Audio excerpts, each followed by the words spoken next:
We're going back to the end of that Hawks game. The conversation being had is still wrong. The focus is in the wrong place. Plus, Jrue Holiday gets on Draymond Green's podcast and says some amazing things about Tatum, Brown, Joe Mazzulla. It's all right now on the Locked On Celtics podcast. Thanks to Blockbuster Brand, it's holiday season. Drop Jrue in the mix. And 3 from KP, no, we not on the Knicks. Flushing competition like Al on Giannis. Juice and Big Juice, still Beantown's finest. Banner 18 going up in the rafters. Watch the C's game in Locked On after. Karalis on the breakdown. Clutch like a tip from D. White on the breakdown. John on the mic, documenting domination. Matter pen a back bay, it's all C's nation. Rain and J's, how we started, raising business, how we finish. Locked On Celtics pod, home of the winners. Peace. Hey there, welcome back to the Locked On Celtics podcast. It's right here on the Locked On Podcast Network. It's your team every day. Your team's the Boston Celtics, and I got it covered with a free, fresh podcast. It drops directly to your device every time I drop a show, so subscribe. However you're listening right now, bonus podcasts on the weekends like I just did both days this past weekend, like I'm going to do Saturday night from New Orleans, because you know I'm never missing a trip down to New Orleans.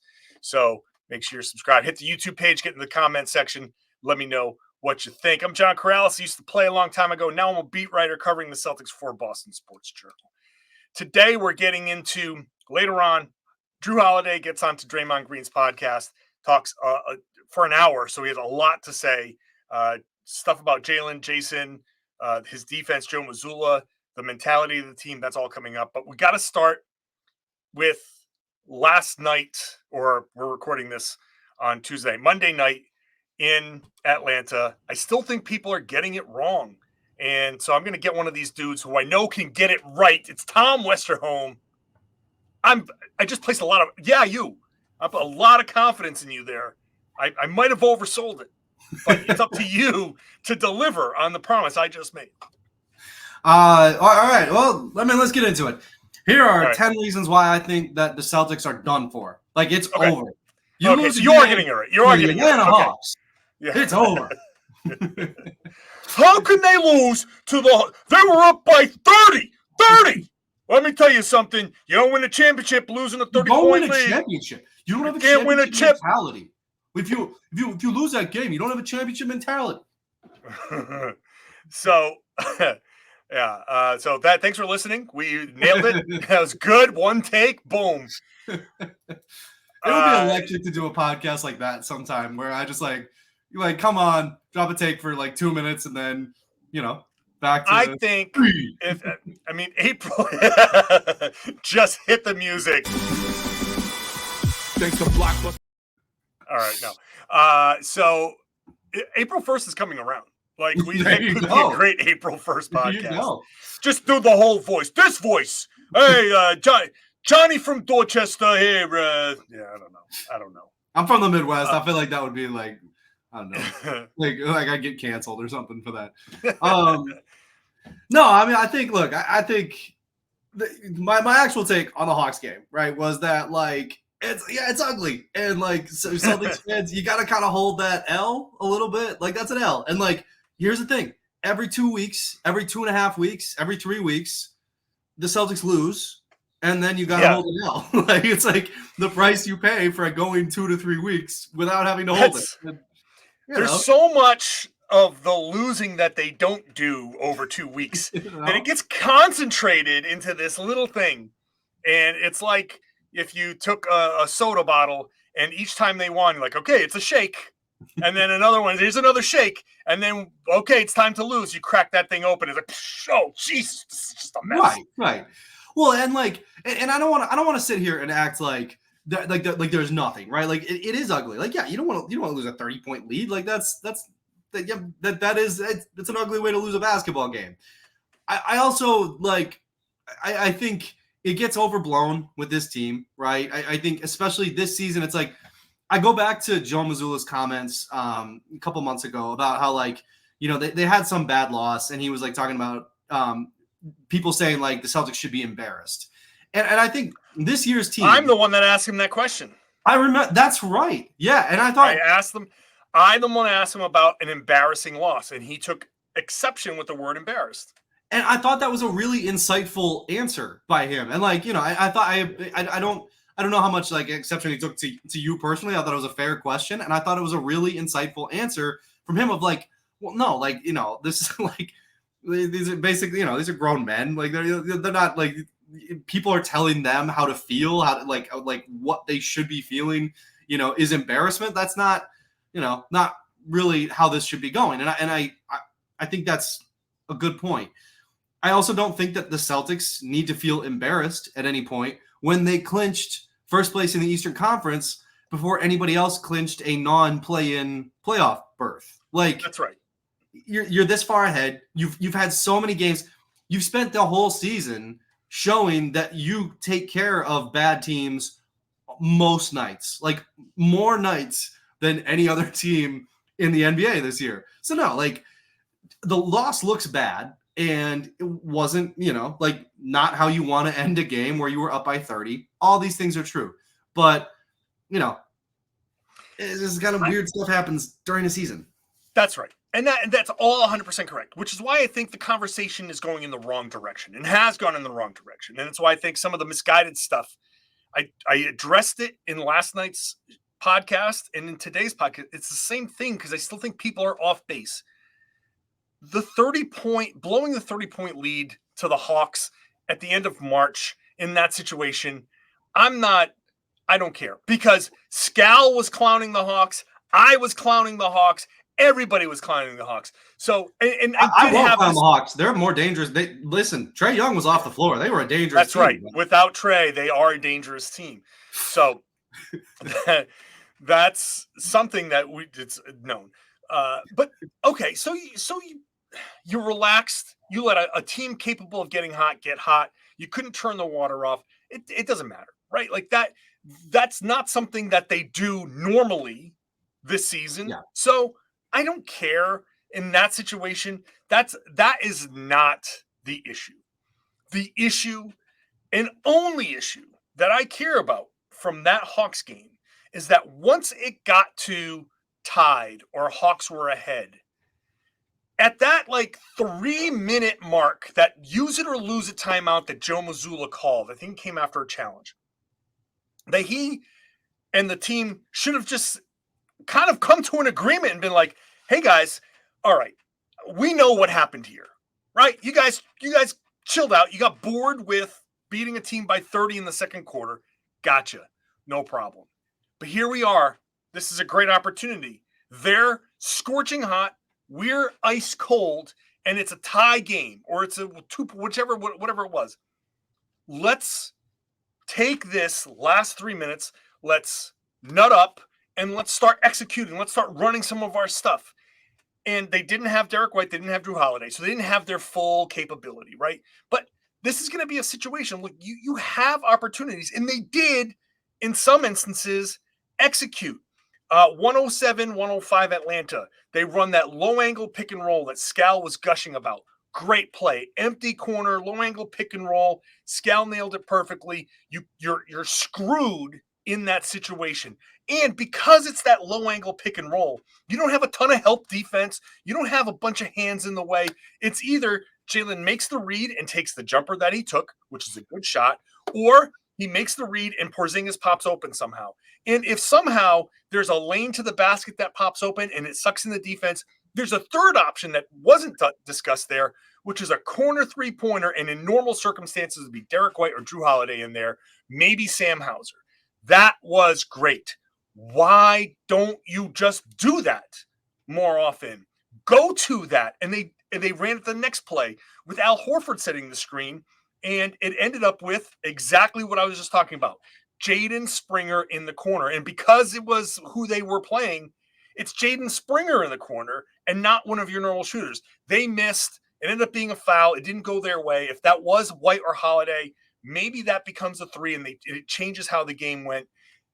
That's also part of why I don't care necessarily that they lost. The loss doesn't matter because of who they were playing. But if you're not going to execute like that throughout the entirety of the last 3 minutes, if you're going to go too much to the ISOs and too much to guys standing around, that is the one and only problem that I have with how they played the end of that game.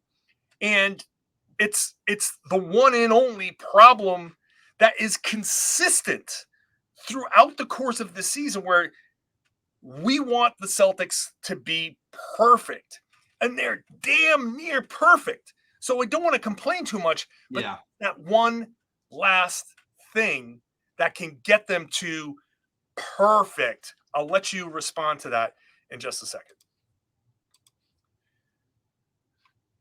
Today's show is brought to you by eBay Motors. Passion, drive, and patience. What brings home the winning trophy is also what keeps your ride or die alive. eBay Motors has everything you need to maintain your vehicle and level it up to peak performance, from superchargers to roof racks, exhaust kits, LED headlights, and more. Whether you're into speed, power, or style, eBay Motors has you covered. With over 122 million parts for your number one ride or die, you'll always find exactly what you're looking for. And with eBay Guaranteed Fit, your part is guaranteed to fit your ride every time, or your money back, because with eBay Motors, you're burning rubber, not cash. With all the parts you need at the prices you want, it's easy to turn your car into the MVP. Bring home that win. Keep your ride or die alive at ebaymotors.com. Eligible items only. Exclusions apply. eBay Guaranteed Fit is only available to U.S. customers. Thanks for making Locked On Celtics your first listen every day. Go check out Locked On Sports Today. Free streaming 24/7 on YouTube. Turn off Fox Sports, ESPN. They just do fake arguments. It's so damn annoying. Get good, real sports talk 24/7 on Locked On Sports Today on YouTube, or the free Amazon Fire TV channels app as part of the Locked On Podcast Network. It's your team every day. Tom Westerholm, you've had about 102 seconds. What is your response to what I said before the break? Well, no, I mean, I think one of the other things about the isolations is that, like, they also, like, the wrong kind of isolations too. You know, like Tatum ISO'd against Clint Capella at one point, right? He got that switch and just went right by him to the basket. And it's like, no, that. If you want to isolate, that's perfect. Like, that's great. Good job. The big dunk, like all that. Yeah. I mean, even honestly, even the I think it was next possession, couple possessions later, goes up against DeJounte Murray. And, like, DeJounte Murray's not a bad defender, but he's, like, a lot smaller. And Tatum gets that mid-range jumper where he also probably got curled. But he got stripped on an ISO of DeJounte Murray. And, yeah, that's fine if you want to ISO DeJounte Murray, but you don't do it the same way you ISO and attack Clint Capella, which is straight up off the dribble. Yes. And DeJounte reached in. If you're going to ISO DeJounte Murray, do block, do it as a post-up, back him down. And I think he was trying to lower the shoulder, but you gotta make sure you're attacking the right way. Tatum's dribble is too high. He has such a high dribble that you've got to make sure that if you're gonna attack somebody face up, it's gonna be a big who's not gonna poke in and strip that, because they're not calling that foul anymore.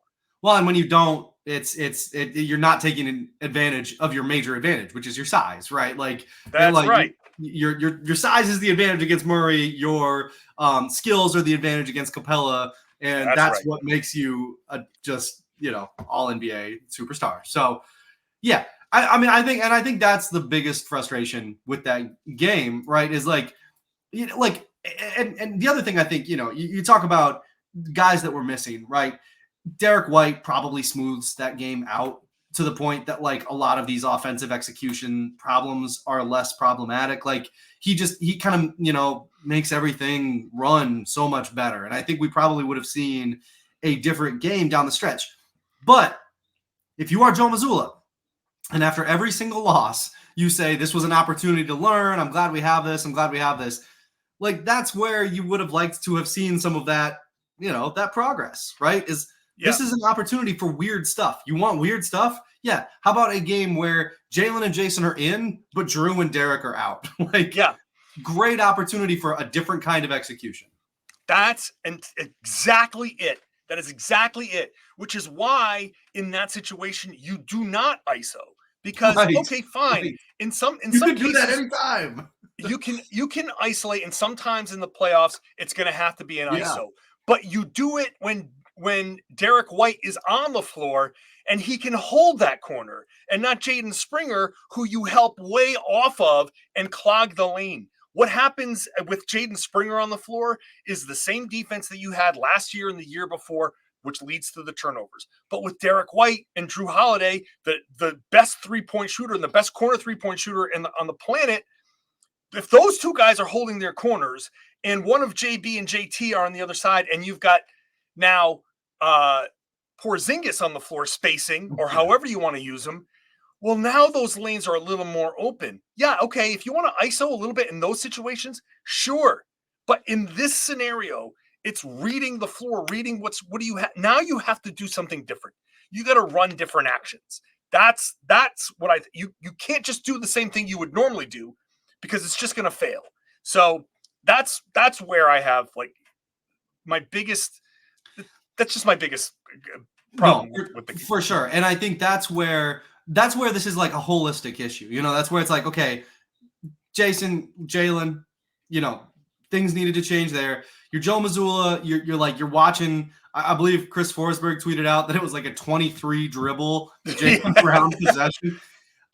You get to dribble 16 or 17, you can call a timeout there. That's a good time.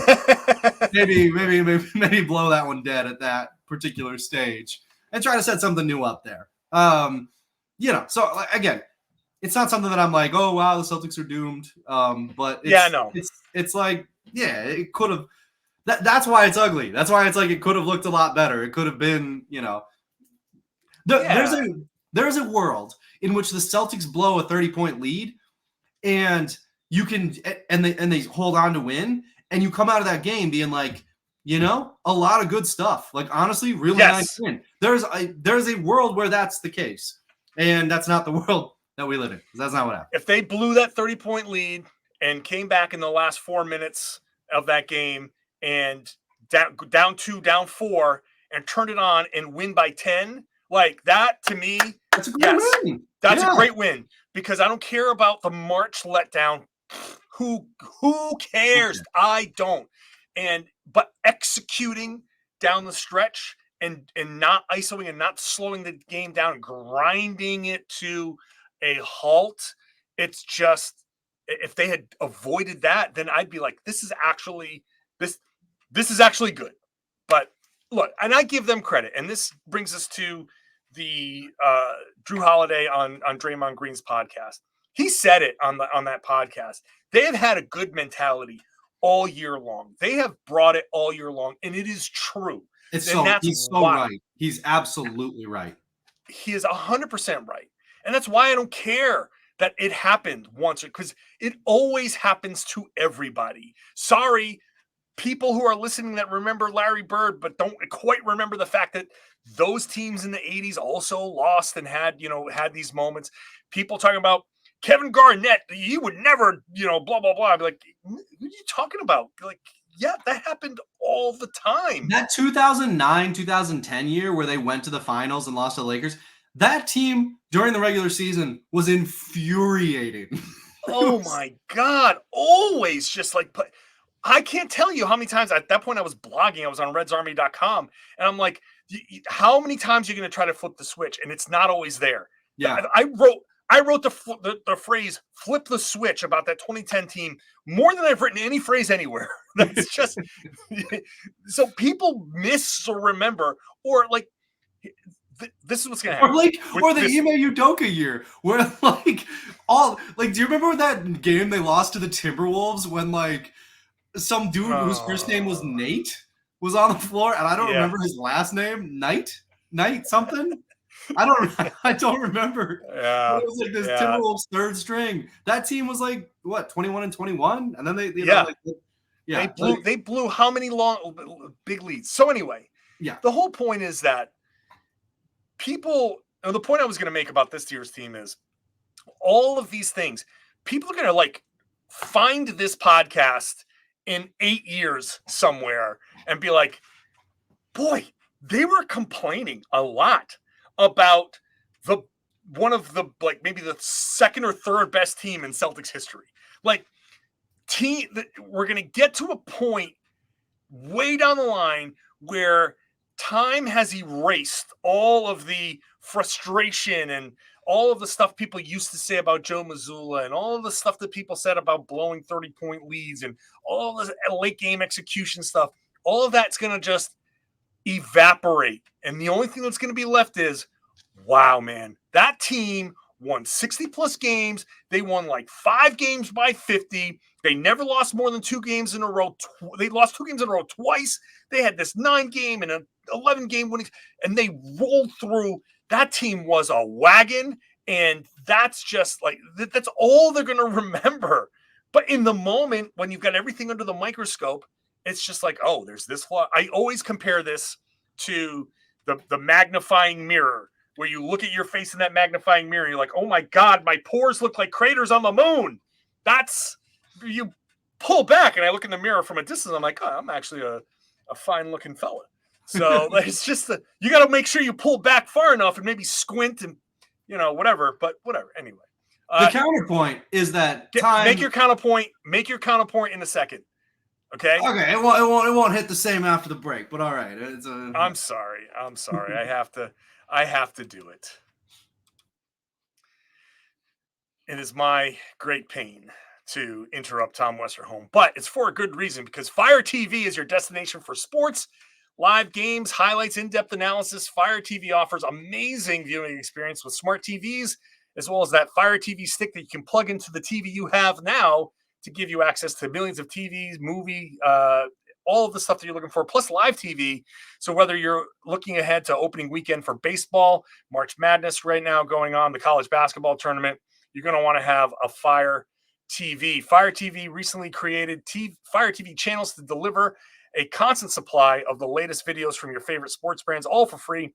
That includes all of us here at Locked On and most of the pro leagues and college conferences as well. Fire TV channels let you dive into all of the game analysis, highlights, and more. Keep up to date on all the latest in the world of sports, March Madness, NBA, MLB, lots more. Not to mention great news, entertainment, gaming, travel, cooking videos as well. Check out Fire TV channels and the Fire TV and Alexa devices. If you haven't checked out Fire TV channels, you should. Trust me on this. Go visit Amazon.com/LockedOnFireTV. Today's show also brought to you by Nissan. Are you the kind of driver that likes to push things a little further?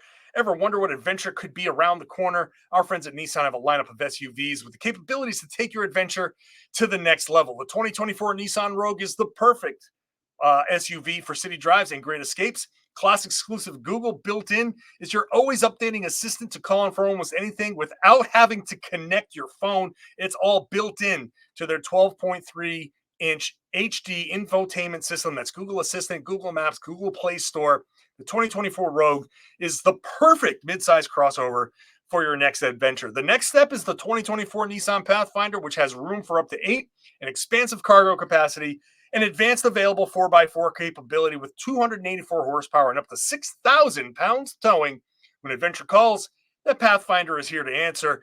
Take the Nissan Rogue, the Nissan Pathfinder, or the Nissan Armada and go find your next big adventure. Shop NissanUSA.com.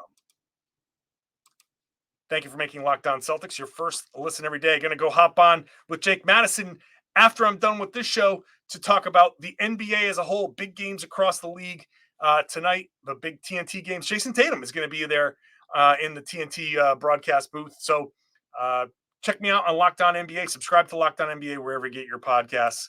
It's a fun show, if I do say so myself. All right, Tom, I'm sorry. I'm really sorry for interrupting you.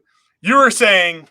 Well, it doesn't even make that much sense anymore. I was just going to say that the zoom in thing, I think it'll be interesting to see because I think there's going to be a when people look back on the season, they're going to be like, wow, that team was so good. But then also there's going to be just permanent internet record of us saying positive and negative things that might look like freezing cold takes down the line. So I look forward to what I really look forward to is AI being able to scrape every dumb thing that I've ever said and just pull it out for anybody at any given time. That's the future we're rocketing toward.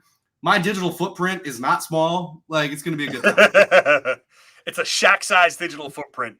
And I don't know about Shaq. I'm not like Stephen A. Smith or something, but there's enough. There's enough out there. Hey, man, these takes aren't meant to stand the test of time. These are takes that we have in the moment. And they're true. They're true in the moment, but big. Try telling AI that is all I'm saying. AI can go whatever. So anyway, I believe when Jrue Holiday says that the mentality of this team is where it needs to be. I want to believe that he is 100% correct on Jaylen Brown and Jayson Tatum, about whom he had glowing, unbelievable things to say. Most notably, saying that the pressure that they're under in Boston, because now he comes from, Milwaukee, he comes from Philly, which, it was brief, but New Orleans, he had a big stay in New Orleans. They call it the Big Easy, and it's very easy going down there. To come to Boston, it's like he said, all they talk about is winning in Boston. That's all they talk about. Yeah. And, it's true. It's true.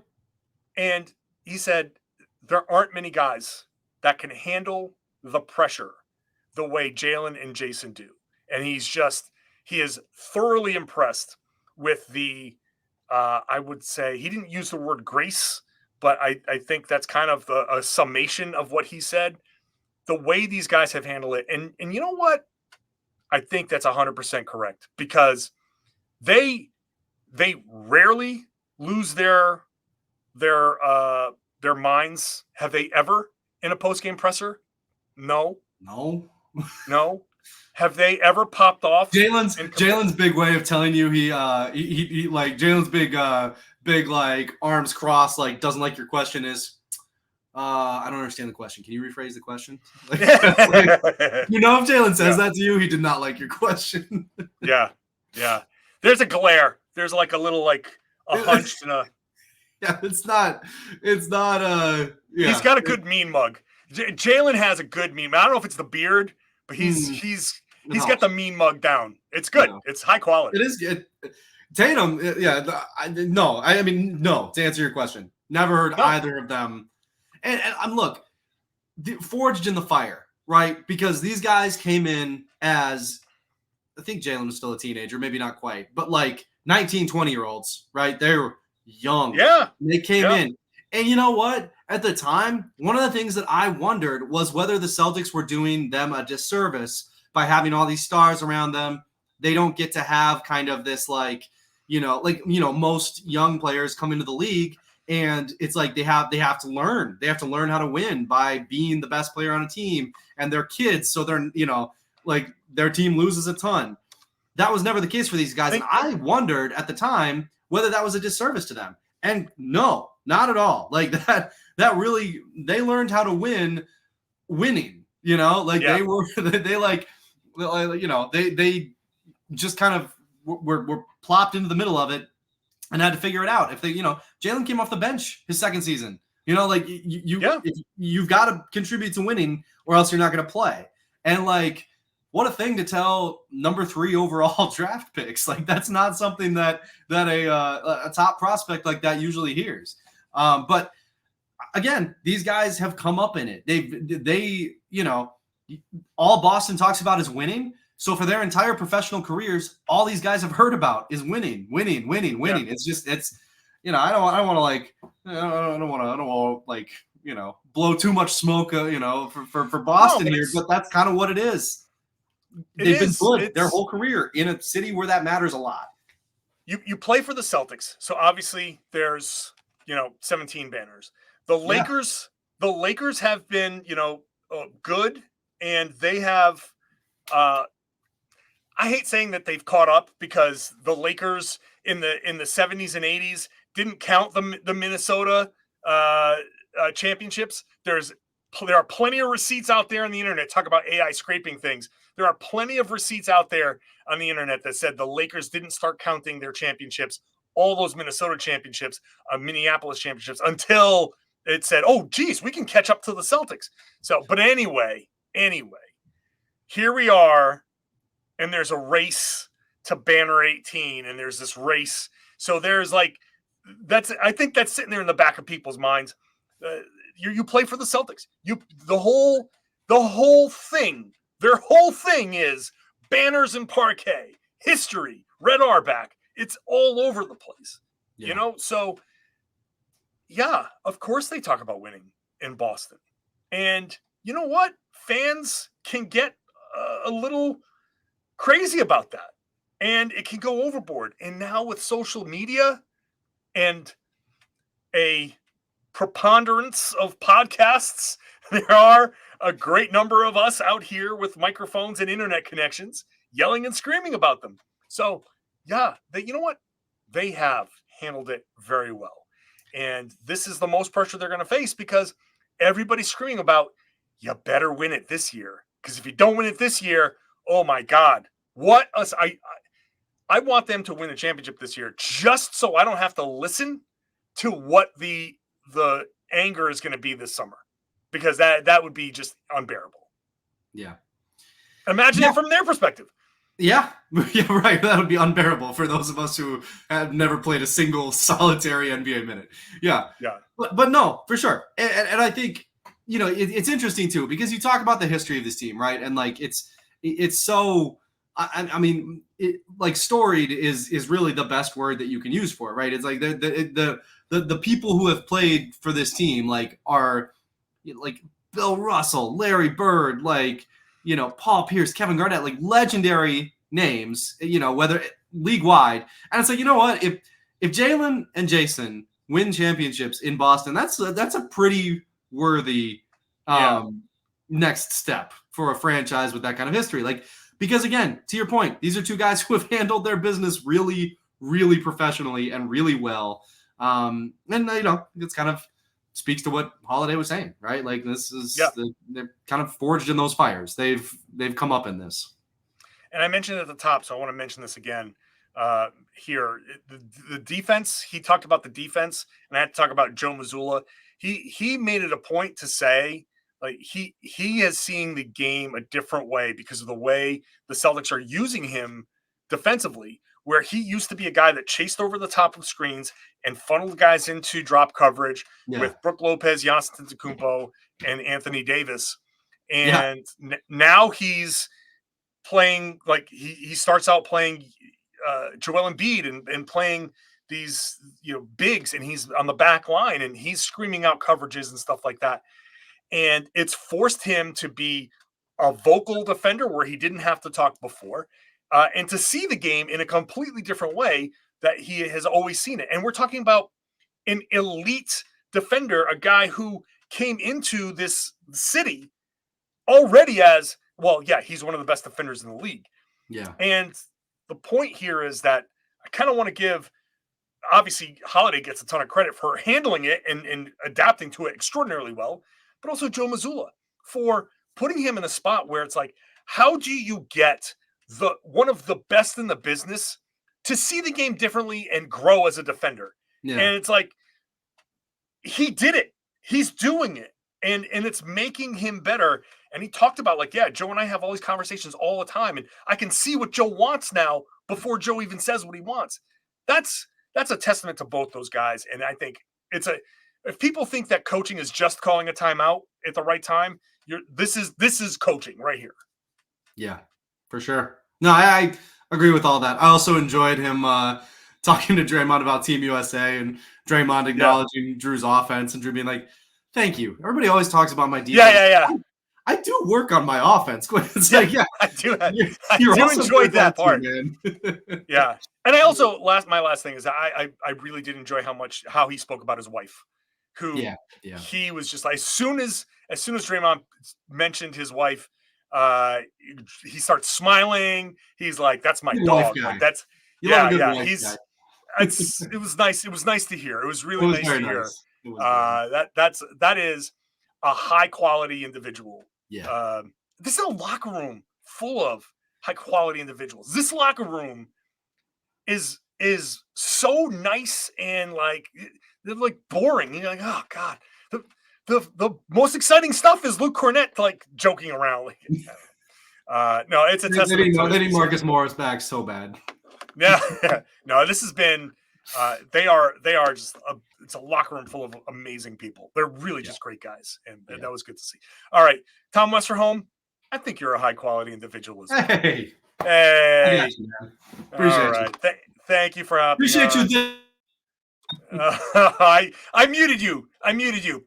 Oh, all right. Well, thank you all for listening, for watching. Too bad Tom has to go into the gutter. Like, it's a habit that I thought he's broken. Just like I thought the Celtics had broken their bad habits, but no, we got to work on that. They got to work on things. But hey, we're here to learn and we're here to grow and we're here to watch film. Thank you for listening. Thank you for watching. I always appreciate you, being here with me every day, becoming every day or subscribe. Join me on this journey to a championship and share the podcast. Spread the word. Tell everybody they should be listening to and watching the Locked On Celtics podcast right here on the Locked On Podcast Network. It's your team every day.